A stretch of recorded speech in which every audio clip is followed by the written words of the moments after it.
Halo teman-teman semuanya, selamat datang kembali di channel ini. Jumpa lagi dengan saya Vicky Himpong.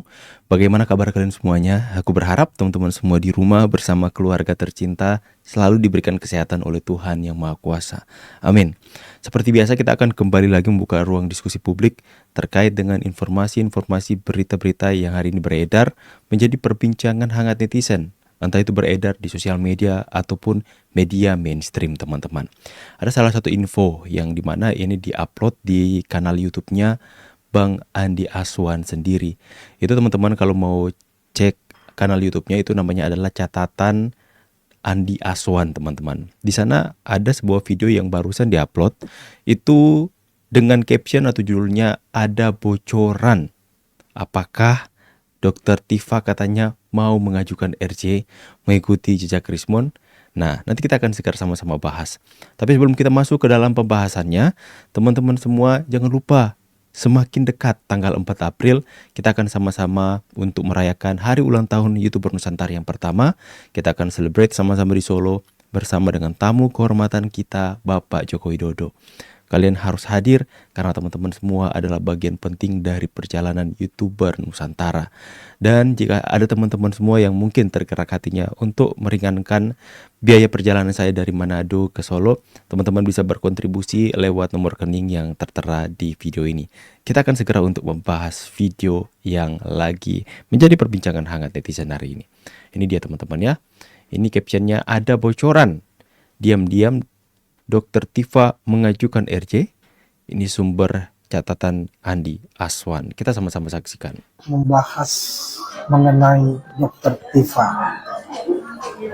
Karena kalau kita melihat case dari Dokter Tifa ini, yang juga barisan terdepan dari teroris ini,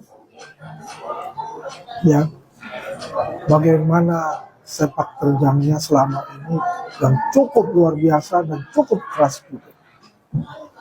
Apakah dia akan mengajukan restoratif justice ke Pak Jokowi? Nah, ini big question juga.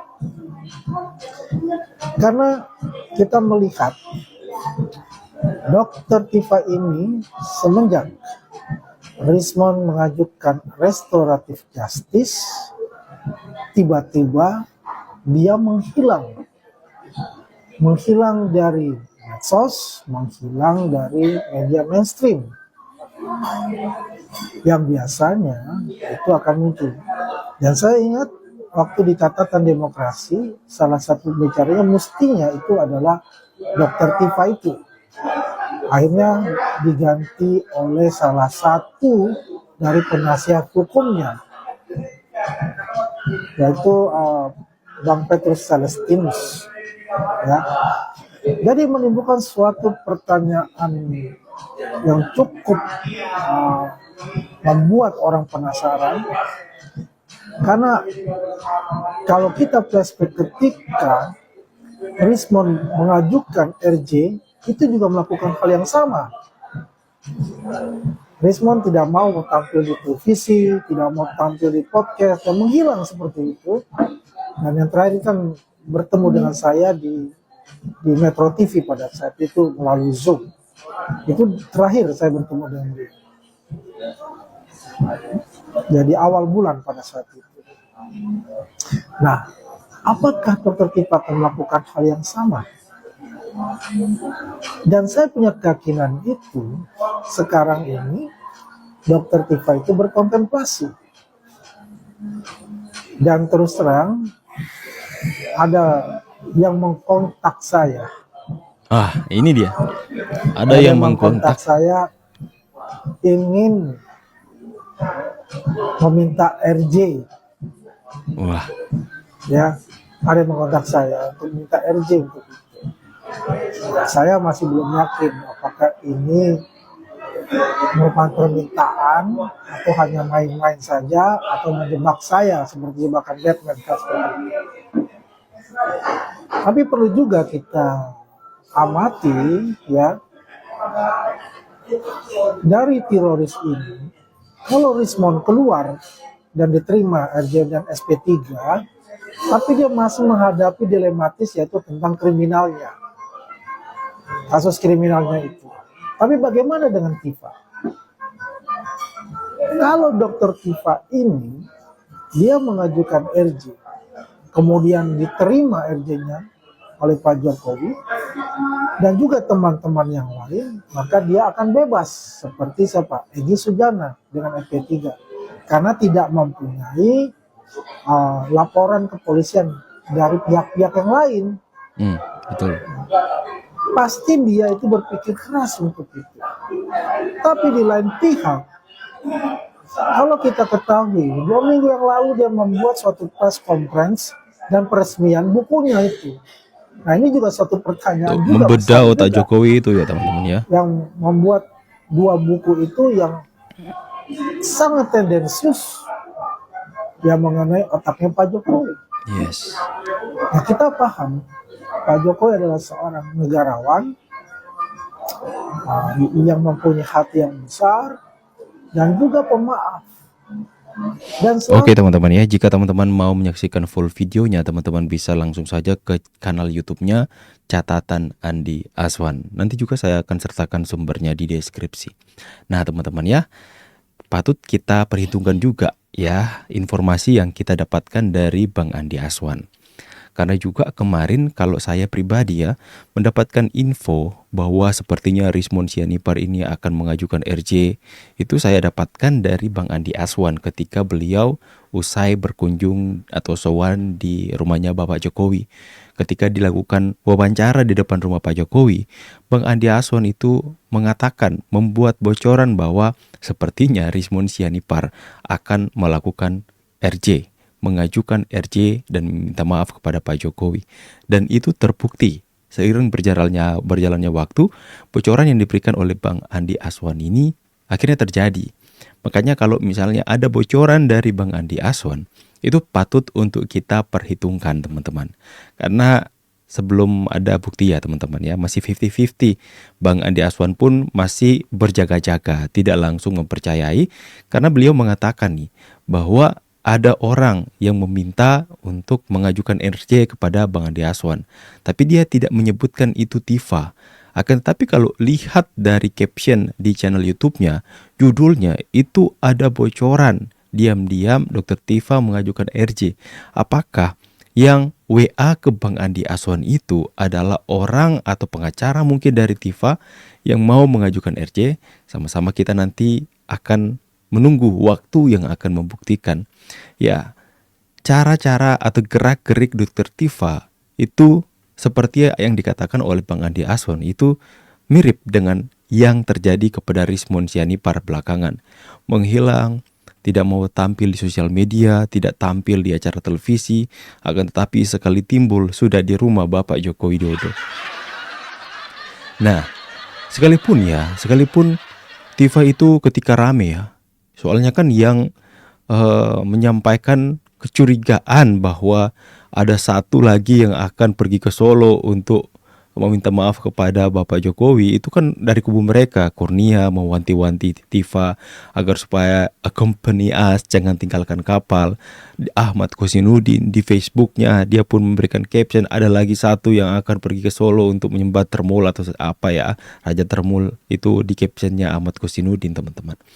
Nah, ketika ramai menjadi perbincangan hangat di sosial media, Tifa memberikan caption di Twitter kalau nggak salah, yang kemudian dibacakan sama Refli Harun bahwa sebenarnya dia menghilang itu karena ya sudah mendekati Lebaran teman-temannya, dia mau bermeditasi lah, lepas atau keluar sejenak dari hiruk pikuk tentang berita ijazahnya Pak Jokowi. Ya terdengar masuk akal juga, masuk akal. Tapi hari ini nanti kita akan lihat apakah Tifa nanti akan kembali lagi hadir dalam kancah pemberitaan ijazah Pak Jokowi. Ya sudah kita lihat saja kemarin ya, Roy Suryo sudah mulai membahas tentang strategi perang ya, sudah mulai keluar dari pembahasan ijazah Pak Jokowi.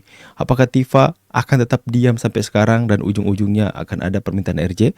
Karena dengar-dengar bocoran juga bahwa setelah Lebaran akan ada P21. Itu saya dengar dari pengacaranya Bapak Jokowi. Nah, nanti kita akan lihat seperti apa ke depannya. Ini seperti relate dengan apa yang dikatakan Rizmon. Rizmon ini seperti sudah tahu ya kalau misalnya Ya semua ajukan RJ tapi sisakan satu. Itu yang disampaikan di sebuah acara debat di televisi. Kita sama-sama saksikan dulu teman-teman. Let's go. Bang Rismon, RJ atau lanjut aja? Kalau semua RJ nanti gimana dong? Nama baik Pak Jokowi nggak bisa dipulihkan.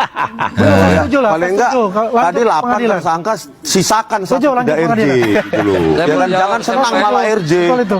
Jadi kalau memang mau dipulihkan ya jangan semua di RJ-kan, sisakan Iya. satu. Jadi kalau memang mau dipulihkan ya jangan semua di RJ-kan, sisakan Iya. satu. Jadi kalau memang mau dipulihkan ya jangan semua di RJ-kan, sisakan Iya. satu. Kok ada gambar Roy Suryo? Jangan juga ya, kasihan juga teman-teman ya. Itulah yang beredar di sosial media. Itu captionnya dia mengatakan, kok Kalau memang Rismon, mau kok Rismon tahu tidak mungkin semua di RJ, kan harus ada yang naik ke pengadilan untuk diadili. Apakah yang tersisa itu adalah Roy Suryo? Karena pada dasarnya dia tidak bisa mengajukan RJ karena residivis. Nah itulah yang menjadi pertanyaan. Itu adalah statement-statement yang keluar dari Andi Aswan teman-teman. Nah kalau nanti Tifa akhirnya sesuai dengan bocoran yang disampaikan oleh Bang Andi Aswan dan kemudian kedepannya memang benar akan mengajukan RJ, berarti prediksi Rismon itu benar dong. Rismon di acara Kompas TV itu memprediksikan bahwa jangan semua di RJ, sisakan satu. Kalau nggak ada yang ke pengadilan, nanti nama baik Pak Jokowi tidak akan dipulihkan dong. Jadi maksud Anda itu Roy Suryo yang nanti harus di pengadilan disisakan satu. Ya, hari ini tinggal mereka yang terlihat teman-teman. Sekalipun Tifa masih belum melakukan pengajuan restoratif justice, masih ada terlihat bersama-sama mereka itu Roy Suryo, Kurnia, Rustam, dan Rizal Fadila. Mereka ini yang masih bertahan dalam satu perahu yang terlihat, sekalipun ada Tifa juga, akan tetapi kan Tifa belum menunjukkan kiprahnya lagi bersama-sama dengan mereka. Misalnya ada dalam satu acara televisi, kata Abang Andi Aswan, Tifa sebenarnya diundang tapi tidak menghadiri salah satu acara di televisi teman-temannya. Nah, masih tinggal 4 orang ini dari 8 orang tereliminasi. Satu persatu menyerahlah, bisa katakan menyerah. Dengan mereka katakan ijazah Pak Jokowi asli, ya, membantah penelitian mereka sendiri. Nah, sekarang ada tinggal 4 orang. Tinggal 4 orang. Dan kita akan melihat apakah dari 4 orang ini akan bertahan atau mereka akan, bukan 4 orang, 5 orang ya. Ya 5 orang ya dengan Tifa. Kita hitunglah selama Tifa belum ada pemberitaan tentang Tifa melakukan restoratif justice, kita hitunglah 5 orang ini. Tinggal 5 orang. Apakah dari 5 ini akan ada yang terdegradasi? Akan ada yang mengambil celah untuk lepas dari status tersangka mereka, yaitu mengajukan RJ minta maaf kepada Bapak Jokowi? Nanti kita akan saksikan apakah 5 ini akan bertahan sampai pengadilan atau tidak. Kita juga nanti akan tunggu waktu yang akan membuktikan. Tapi kalau saya mendukung kepada 5 orang ini. Saya dukung, ayolah, kalau memang kalian meyakini bahwa apa yang kalian bangun selama ini adalah kebenaran yang mutlak, sehingga dengan berani kalian mengatakan ijazah Pak Jokowi 99,9% palsu, ya, ayolah, majulah sampai ke pengadilan. Buktikanlah semuanya di pengadilan agar supaya semuanya jelas. Saya pun secara pribadi, kalau kalian yang menang di pengadilan, kalau terbukti apa yang kalian bangun benar dan kemudian Pak Jokowi salah, saya akan mendukung dan mengapresiasi kalian. Akan tapi sebaliknya, konsekuensi yang sebaliknya, kalau kalian tidak bisa membuktikan tuduhan-tuduhan yang kalian bangun di hadapan publik hari ini, siap-siap menerima konsekuensi, yaitu mungkin akan dijatuhi hukuman penjara, sekalipun itu Pak Jokowi minta. Nanti di pengadilan Pak Jokowi bilang, Pak Hakim kalau boleh dihukum dengan seringan-ringannya, kalau perlu tidak usah dihukum penjara, yang penting sudah mendapatkan kepastian hukum untuk ijazah Pak Jokowi. Ya, kenegarawan Pak Jokowi tidak bisa lagi untuk mereka tawar. Ya, sifat-sifat yang tidak beradab yang ditunjukkan oleh mereka itu tidak akan dapat membuat pudar sifat kenegarawan Pak Jokowi. Jadi sikap pemaaf Pak Jokowi tidak akan kalah dengan sikap mereka yang tidak beradab kepada Pak Jokowi. Mengerti kan maksud saya teman-teman? Jadi kalian mau sekurang ajar apapun kepada Pak Jokowi, itu tidak akan mengurangi kualitas Pak Jokowi untuk memberikan kalian maaf. ya, kita sudah tahu karakter Pak Jokowi seperti apa. Saya sangat senang dengan karakter orang-orang yang ada di Solo, teman-teman. Ini pengalaman pribadi ketika tahun lalu saya berkunjung ke Pak Jokowi. Ya, entah itu kami berada di hotel di Solo itu apa ya teman-temannya, orang-orang hotelnya itu begitu ramah, ya, pelayannya bahkan sampai satpamnya sampai membukakan pintu kalau kami mau turun dari mobil itu mereka bukakan pintu loh. Kita diperlakukan seperti raja sama mereka karena adab dan sopan santunnya yang luar biasa. Bapak Joko Widodo itu memiliki adab dan santun orang Solo yang tidak bisa lagi kita ya pungkiri bahwa mereka itu punya adab yang di atas rata-rata, kelemah lembutan, ya. Silakan teman-teman semua lewat informasi yang saya sajikan ini masih bocoran, bukanlah sebuah fakta atau kebenaran. Ini masih sebuah ruang diskusi yang kita bangun di tengah publik di sosial media, yang kemudian saya mengajak kalian untuk berpikir kritis, untuk berpendapat, akan tetapi hindari yang namanya mempercayai, meyakini berita hoax, menuduh orang lain tanpa bukti atau apapun sesuatu yang merugikan masyarakat. Kita jadikan, berusaha untuk semakin hari menjadikan sosial media kita itu semakin positif. Bagaimana pendapat kalian? Silahkan tulis kolom komentar. Saya pamit, see you on the next video guys, and God bless you. Bye guys.